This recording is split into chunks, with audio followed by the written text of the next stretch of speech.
Alright, it's Montana Airgunner here again, and on this video we're gonna be looking into FX Impact's hammer weights. So stay tuned. So, what I found out on my studies concerning the hammer weights is that if you have the normal hammer weight, you can go only to a certain range with the regulator pressure. So what I did, like half a year ago, I bought this FX tungsten hammer weight, which is I think 14 grams if I remember correctly, and the original is something like 6 grams or in the ballpark. And what I found out with this tungsten hammer is that, at least with my experience, I have had the setup to be quite a lot violent, I have to say. And I'll put a little bit of a video to the side here so you can see how it really like kicks the gun. And if it's just an air gun, it shouldn't be doing that. That's my opinion on it.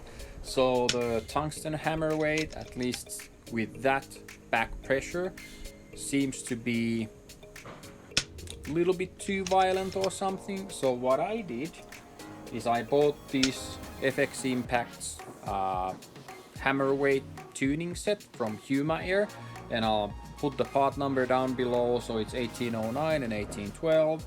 And what they deliver with the setup is 2 hammer weights. And what I've done now is that I've taken the FX Impact apart and I've tested out the original and then the tungsten, and then I've done the Huma-Air's heavier one, which I think it's 8 point something grams.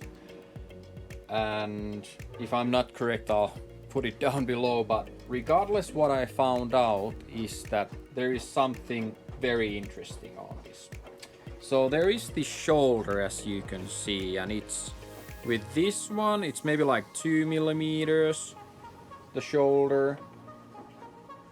Then with the tungsten hammer I measured, it's a little over 4 millimeters, so twice the amount to the previous one. And I think with this one it was like 5.2 millimeters with the heavier Huma-Air adjustable hammer.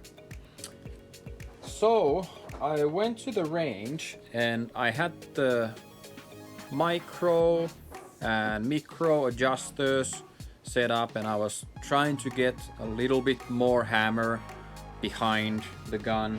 And what I found out is that I couldn't cock the gun anymore.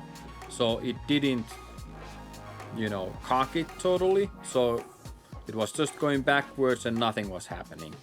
And I double loaded quite a few times and it was super annoying, at least to me.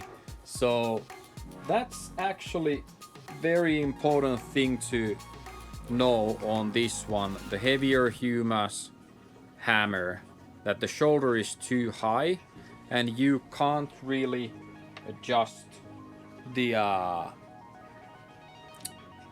pre-tension to the hammer. You can only go a little over 3.5 on the micro and then maximize it, the micro. So you can't get the full power what's behind it with that setup. So I think that's really important to know if you're buying these extra hammers for you and you're trying to get the adjustability out of them that you want and those kind of things, because it might be the case that you can't get the adjustability like you want it to be. So I hope you've gotten some good and valuable information out of this video, and if you have gotten some good and valuable information, please consider subscribing, ringing the notification bells, leaving a like and comment. It really does help out. And as always, thanks for watching my videos. I highly appreciate the time that you're doing it. And as always, I hope you're doing well and staying safe under these circumstances. And see you on the next one.